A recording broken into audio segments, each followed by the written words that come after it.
Z nami Marko Ban, predsednik Kontovela. Torej, Marko Ban, si zadovoljen s potekom praznovanja 50-letnici? Kako ne bi bil.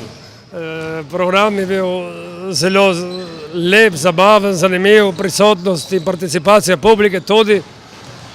Bom pa izkoristil, da se zahvalim vsem sodelavcem in jih pohvalim, ker res so se vsi izkazali in ne samo naši odborniki, temveč tudi vsi prijatelji našega društva, kar pomeni, da je že veliko bogatstvo, da imamo toliko prijateljev, ki nam vedno v takih prilikah priskočijo na pomoč.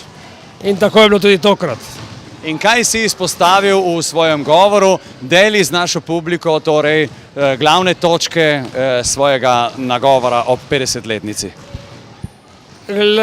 Recimo, da sem šel malo hitro skozi zgodovino, ker sem raje izpostavil, in to ne velja samo za naše športno društvo Kontovej, ampak za taka društva kot mi, ki delujejo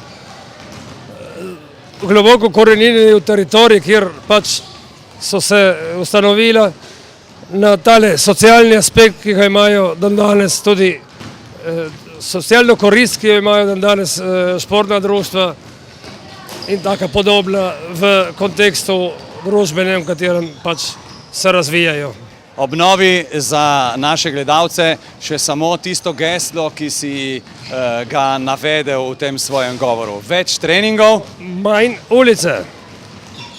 Več v telovadnici, torej manj tam, kjer mogoče se porajajo nevarne težave življenja. Hvala lepa Marku Banu in vse najboljše športnemu društvu Kontovel. Hvala lepa vsem.